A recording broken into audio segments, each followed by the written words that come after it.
whoever was really dictating that call was not paying attention at all. Really? Did he give he gave an explanation of why? He gave an explanation.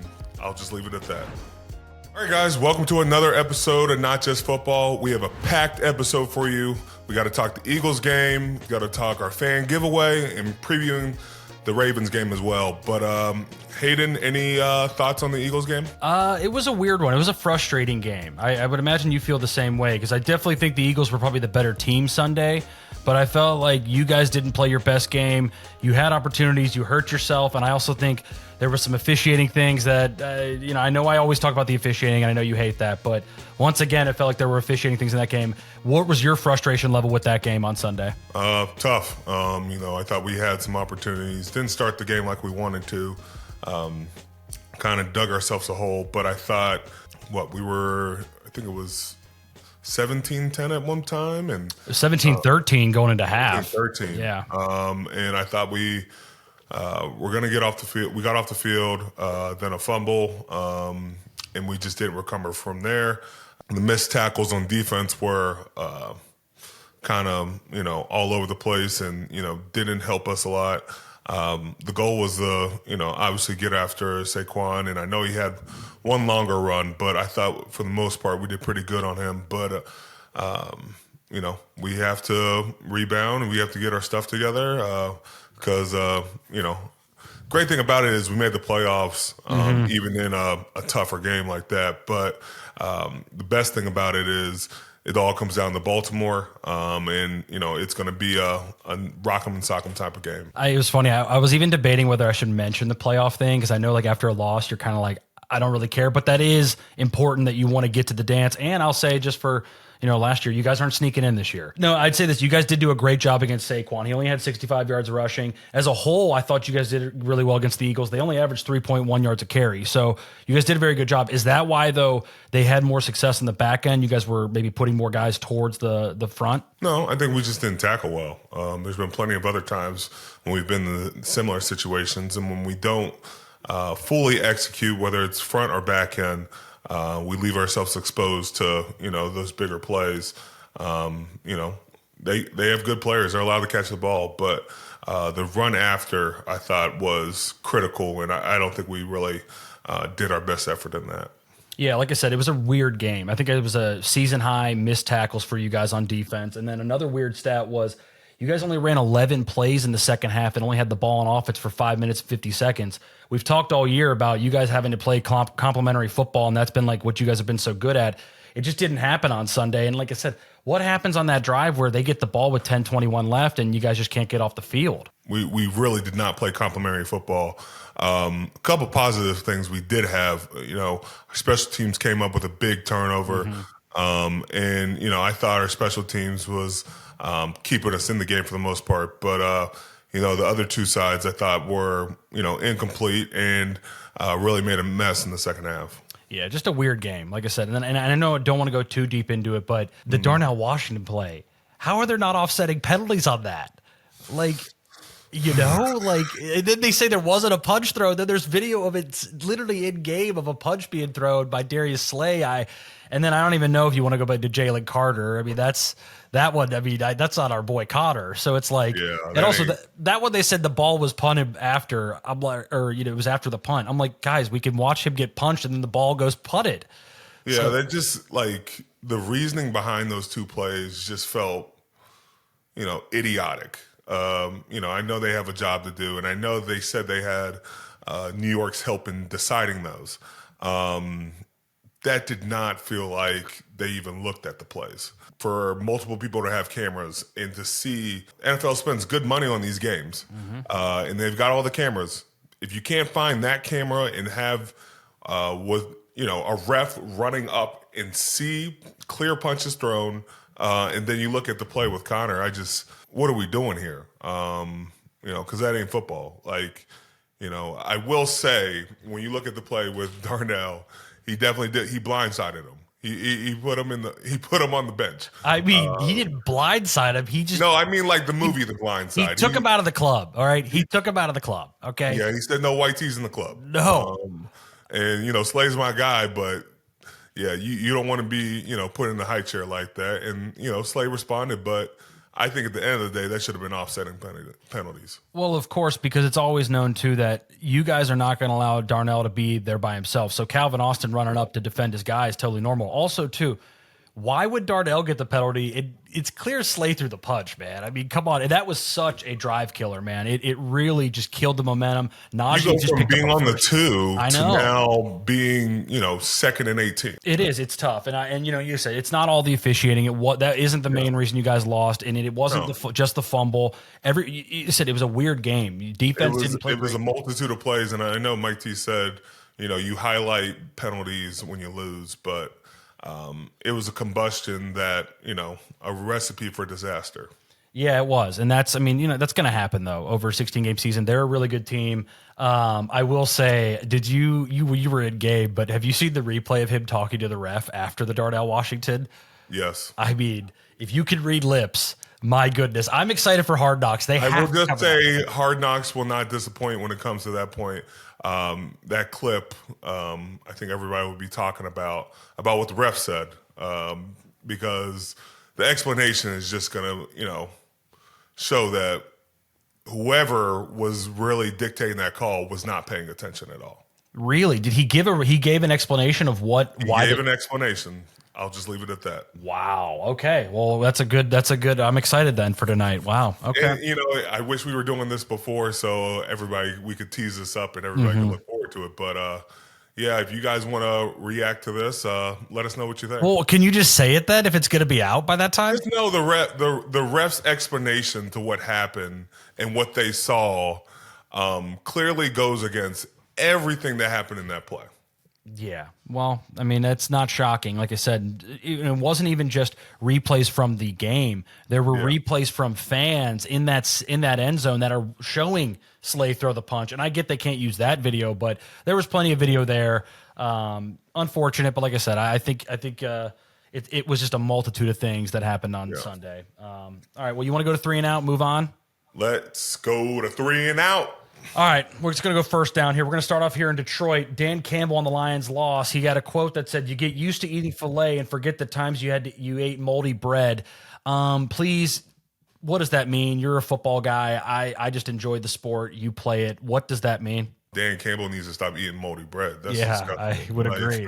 That's what that means. You need to get his stomach pumped because that is not good for your health. I know he's trying to say, you get used to, being at the top of the pedestal, and sometimes you need someone to, humble you in that. But I wish he could have came up with a better analogy. I love Mike T's analogy. Either you're sipping wine or squashing grapes. Like that's clean. That eating that moldy bread, that is disgusting. Like, nobody wants to eat no damn moldy bread. I'm just also like, guys have to be looking around like, what the hell is he talking about? Like, at some point, like, I honestly, sometimes I wish you were on worse teams because you would have more coaches. And then you could also have a story about a coach who, like, just was trying to pump the team up and just was going nowhere with it. You don't have that. But I would just wonder if coaches try that, but... What's the worst thing you've ever heard a guy say, like analogy wise? Can you remember it? No, I can't say it. But like, there are plenty of times we'll just be like we'll just look around like, what the hell did he just say? Like, but then you just move on because there's another coach that steps in. But it's not for the faint of heart. I'll say that. Well, you got to be careful. You're in a room full of testosterone. So if you sound like an idiot, you're going to look like an idiot. Okay. And I always wonder what, like, if you hear that moldy breath, like, dudes look around like, what the hell is he talking about? Yeah. One thing I do want to ask though about this is losses are never good, but is he right though, that sometimes it is good to kind of realize you aren't as unbeatable as you think anybody can get you? Cause I mean, I will say Buffalo rolled in there, man, and kind of did whatever they wanted. Josh Allen looks like he's the MVP. I mean, they did whatever they wanted on offense. Yeah, I think when you watch the Super Bowl teams, they've really have that one moment they can look back to. I think he's just trying to lay to the team that, all right, now we just we recalibrate and we set the standard again and we move on. We don't let this loss affect us in a bad way. We use it as a springboard and we come back better because of it. That game surprised you a little bit? Buffalo being able to go in there and beat them like that, or? No. I did not watch that game at all. We The were score on didn't surprise you though? Like, come on, man. I mean, hey, Buffalo's capable of doing that. 48-42. Yeah, 48-42? Yeah, Jared Goff goes 38 of 59, 494, and 5 touchdowns in the loss, and no picks either. I wouldn't call that moldy bread. I mean, You just got beat in a shootout. I don't know, As a defender, you're probably Yeah. like, what the hell? Like, there's damn near 100 points in this game. But, as a team, I'm thinking, we just lost a close one. Yeah, but I think if you were on one of those defenses, you would not be happy. You'd be pissed. Not at all. I'd be sick to my stomach. But you would have felt like you ate moldy bread. I feel bad about 27 points. You throw 40 in my face, I'm gonna throw up. 48 too. I mean, that's half 100. We probably would not record that week. Honestly, we just take. I'd the be week like, off. hey, Hayden, Zach, we're taking a break. Yeah, we're taking it. We're taking a week off. All right, well, let's go to second down. All right, let's do it. I hope I pronounced this right. Get this right. Let's see. Diamador Okay. Lenore says he's lost all respect for his teammate DeAndre Campbell, who on Thursday night walked off the field and refused to go in the game after I believe Dre Greenlaw went down. And he was originally a starter. He went to the bench, and then when asked to go in, he refused to go in, and eventually left the sidelines during the game. And so a lot of his teammates have come out, and like I said, Lenore said he lost respect for him. How would you handle this? You've obviously been through this before with LeGarrette Blount. I don't know if you remember that, but how do you handle this as a team leader and as a team? Well, one, to know about the Dre Greenlaw part of it, that's heartbreaking. A guy who got hurt in the Super Bowl, busted his tail to get back, only to be, hurt himself in that game, and not have a guy willing to step in for him again. DeAndre Campbell had been stepping in this entire year while Dre Greenlaw was down. So, then you look at it from that perspective, you feel terrible. But one thing I will say, you don't know what's going on in any player's life. There are a million things going on, taking care of your family. You hope everything's good with that. You hope everything's good with just yourself as well, because, this game is daunting and taxing. I hope it's not as clear as, because he wasn't starting this game, he felt some type of way. This game doesn't last forever. And football will go without you and, move on. So I just hope with this situation, man, I hope he comes to peace with it. As a leader dealing with that situation, you're going to look at it, before it even gets to a point where he's walking on the field, you want to have a conversation and just be like, stay with us. There's ball to be played. This is a clear opportunity for you to step up. Don't run away from this moment because we need you in this. I think that's what stings the most. The team needed him in that moment, and he wasn't willing to go in. Yeah, they had lost they had down to their last couple linebackers, so they really needed him. My question to you, and I've heard a lot of people say this, is if something else was going on and you weren't prepared to play or weren't mentally ready to play, why not say, I don't want to dress out tonight? Sometimes you're not afforded that, and sometimes you don't have that conversation beforehand. Usually you strap it up regardless of how you truly feel. But, I've been through situations, I've seen situations, whether it was Vontae Davis retired at half. And I know that everybody likes to make that a big joke, but, I think you should just finish out the game for your team because you could give two shits about the organization, but the players in that locker room, you can't break that bond, dude. Man, that is sacred. You respect that because everybody's willing to put in off-season, training camp, in-season, playoffs. Like, it is a grind with your brothers, and you respect that grind. And so when you kind of throw dirt in the face of that and your brothers, that's why they're coming out very, fired up about, because that locker room you do not disrespect. That locker room you protect with everything you can. Is that like the one cardinal sin you cannot do is walk off in the middle of the field and leave your guys hanging, right? Like that's like anything you almost can take, but that's the one thing that will get you out of this league quick. Yes. You think this is it for him, or do you think because they're going to make sure he can't get to another team, right? They're not going to let him. What I've heard is they're trying to suspend him. I don't know what that falls under, but it's going to be hard for a team to bring, invest in a guy, that they don't know the whole situation with. And I'm not going to sit up here and act like I do, but there's going to have to be a lot of talks about if he wants to come back in any capacity. Do you remember anything from that LeGarrette Blount thing, or no? I just remember him walking and being like, where is he going? The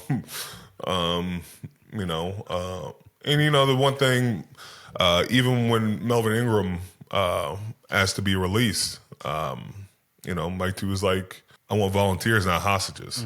And this plays right into it. You got to be willing to be a part of and put your hand in this pile. Don't run away from the smoke, because everybody is bought in from the second they walk in that building. If you can't, be with your teammates, you don't deserve to be here. Can you sense that? Have you been able to sense that on a player? Like he's, I don't know if necessarily it was LeGarrette or whoever. Do you think you can sense though when a guy's like, he's on the edge? No.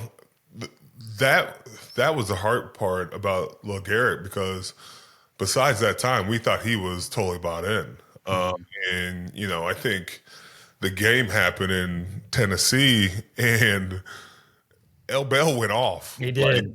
El Bell went off. He did. And it was clearly over 200 yards, but you look back at the situation, you're like, dang, El Bell could have split a couple more of those carries so we could have kept everybody happy. All right, let's go to third down here. There was a quote on Hard Knocks this week where Joe Burrow was talking to one of his offensive linemen and asked the question, is playing offensive line fun? Where the response was basically, no, it's not glamorous. It kind of sucks, and people only notice you when you mess up. So how does it feel to know you play a huge role in offensive linemen really not enjoying their job?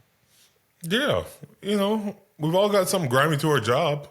For a DB, either you're catching picks or you're giving up touchdowns. And so, there's a fine line between winning and losing. And for O linemen, you don't want to be talked about as much. Usually the quieter you are and, the better you are. And nobody wants to hear from you.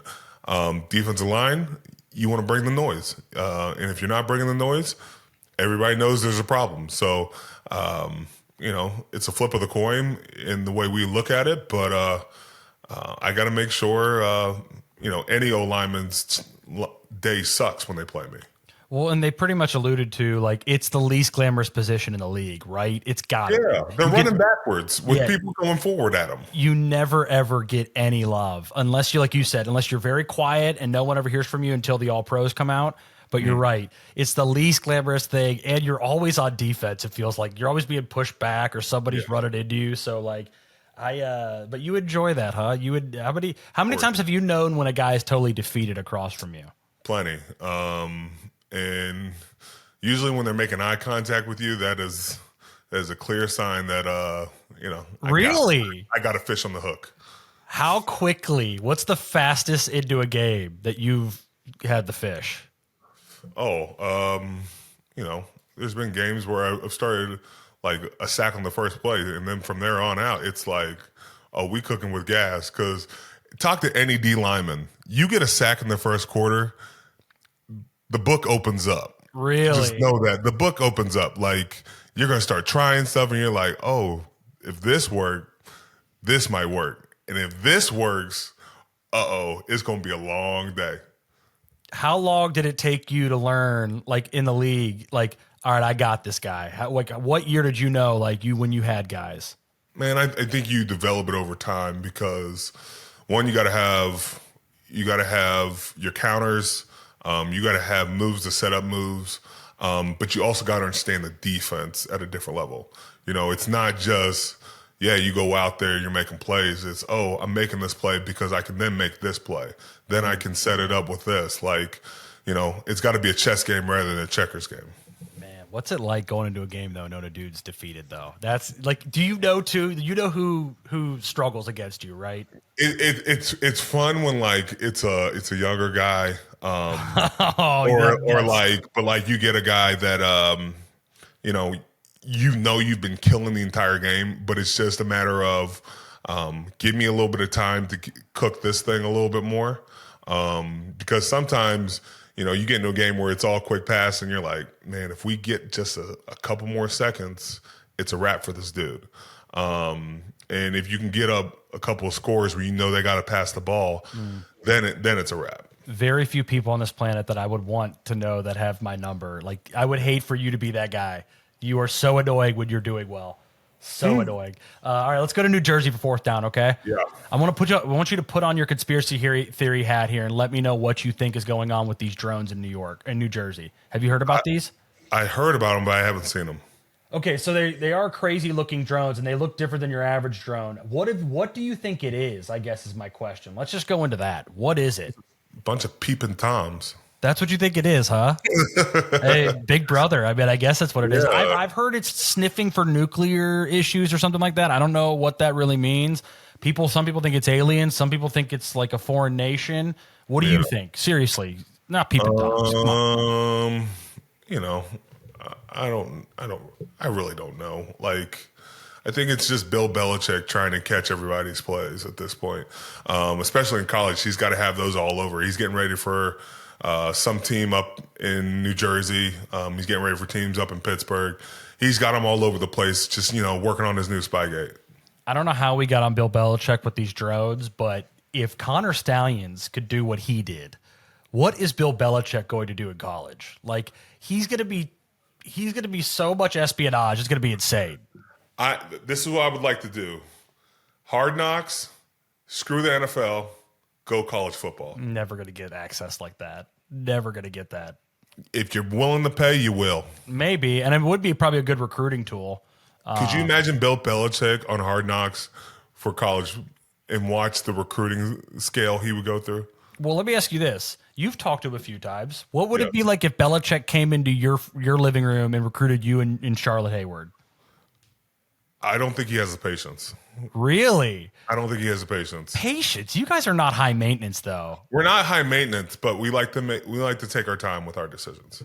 See, I don't know. I think he would understand there's certain people, some kids want to commit immediately, others want to take their time, and I think he would respect that. I think he would work hard to get you.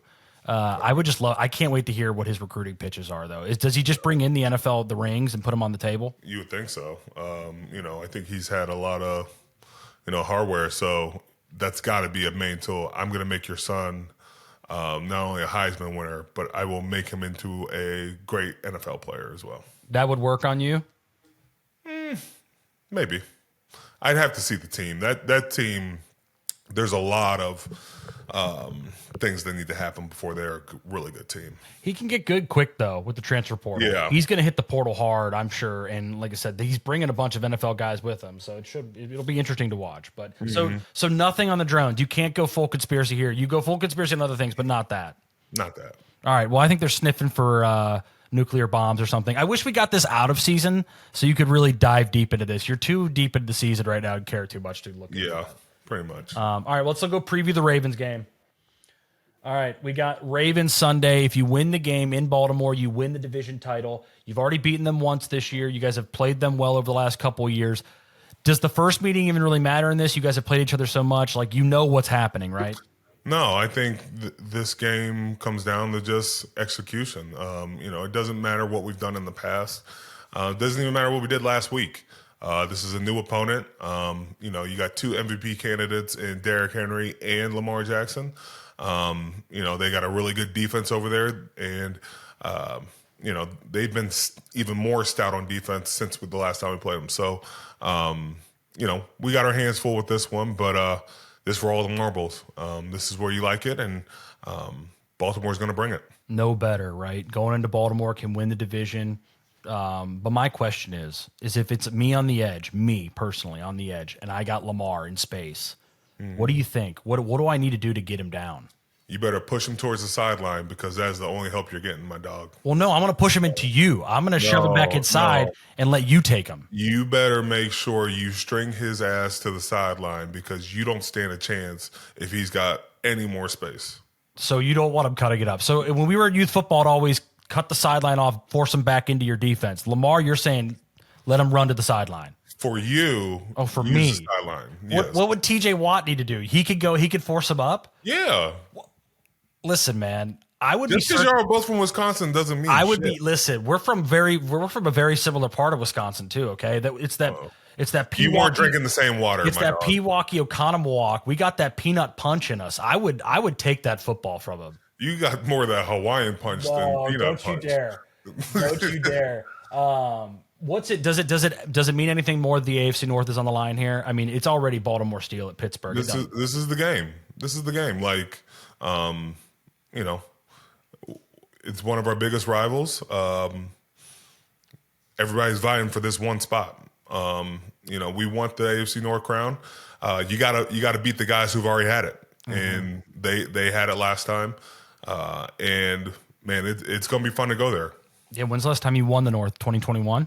2020. 2020. Wow. Okay. All right. So let's go take that thing and let's go take the AFC North on Saturday night. All right. Let's do it. Christmas movie draft. We get to pick our favorite 3 movies. And I'll let you go first. I'm going to go 4 Christmases with Vince Vaughn and Reese Witherspoon. I watched it last year, dude, and I will say I forgot how funny that movie was. That movie is really, really funny. Probably my favorite Christmas movie right now. If we're going favorites, I'm going Christmas Vacation. There is nothing wrong with that movie.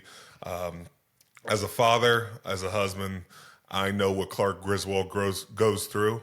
And between the lights, presents, the nostalgia of looking at old pictures, you know, dealing with aunts and uncles and relatives, it is all bagged into one. It is a great time. And you're always looking for that Christmas bonus. You have never once put Christmas lights up like Kurt. Yes, I have. No, you have not. No way. I'm about to do it as soon as I get done here. That's a total lie. I don't buy that. That is a lie. That's a total lie. Total lie. All right, my second movie is going to be Bad Santa, starring Billy Bob Thornton.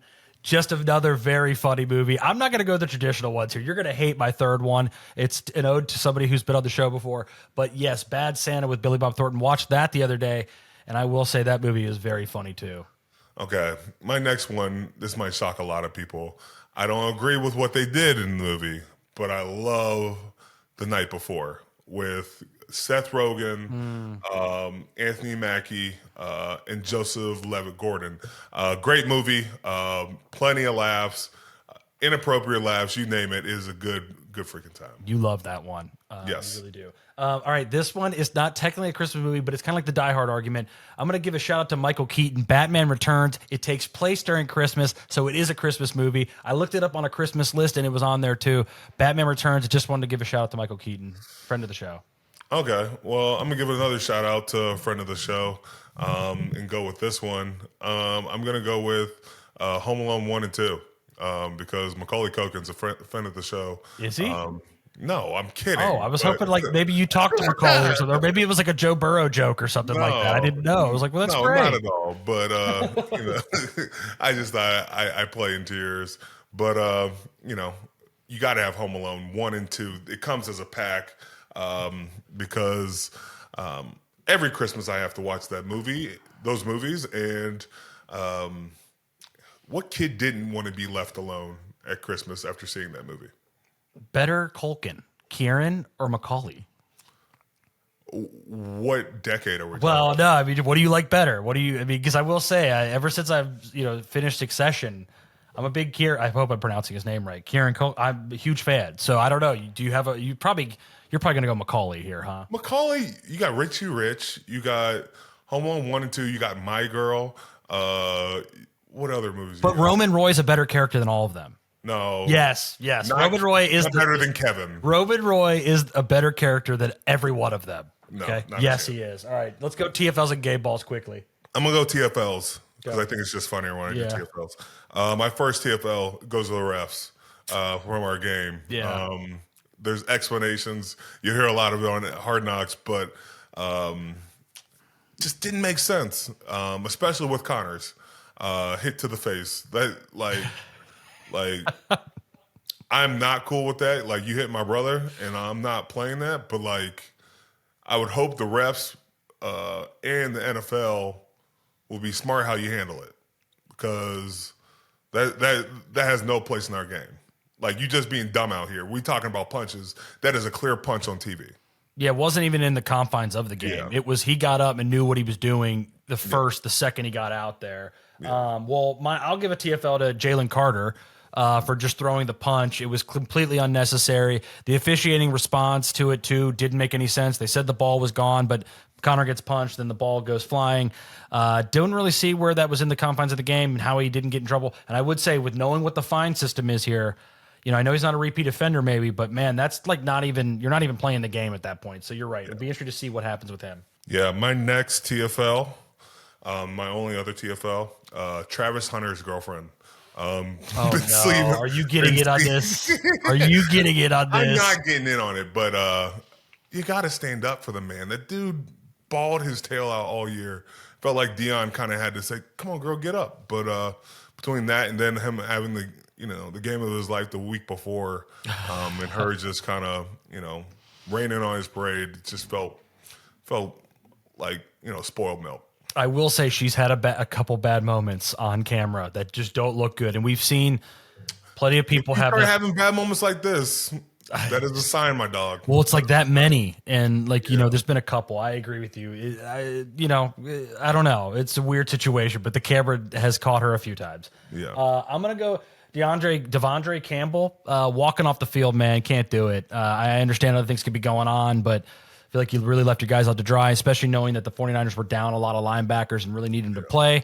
I understand being upset about losing your starting job, but I think you get paid a lot of money and you probably should have tried to finish it out. But that's me. All right, game balls, go for it. Game ball, Calvin Austin. He gets a game ball because he's the smallest guy on the field, but they said he was throwing punches. That is just a respect thing for being the dude who acted like he was throwing people out of the club. That was just crazy to me. But, I just had to give a shout out to Calvin. Funniest part about that is the smallest dude on the team went and saved the biggest dude on the team, right? That is the best part about that. Okay? Yeah. All right, I only got one game ball just because I kind of want to give us a minute to talk about it. College football playoff starts this weekend. Very excited about it. We got games Friday and Saturday. Do you have any predictions? I know you guys have a big one Saturday. Tennessee, tough game. Any predictions for the weekend? Prediction, Ohio State wins. Score? 30-17. Wow, so they're going to, if you were into that kind of thing, cover the spread. I believe they're a touchdown favorites. So any other predictions? Indiana, Notre Dame, who you got? Notre Dame. That's possibly the next coach at Ohio State, isn't it? No, well, let's not get into that. Okay, all right, fine. All right, my last game ball, and I'm going to wrap this up. I'm going to give a game ball to Mike Vick for accepting the new head coaching position. I think that's really cool. Another one of my teammates is taking a head coaching job. It's pretty cool to see. Surprised by that, or did you think he could be a head coach when you played with him, or were you never really in the locker room? I think he has a pretty good demeanor for it. Stays calm, communicates well, and sees the whole field. So I think they're getting a coach that is ready for the situation, and he'll be able to recruit. So good luck to Mike Vick. Yeah. Well, cool. I want to say thank you to everybody for listening. Thank you to Hayden as well for showing up. And that is another episode of Not Just Football with us. And we will see you next time. Happy holidays. And go Steelers. Let's get this AFC North title. Peace out. Like and subscribe. And see you next time.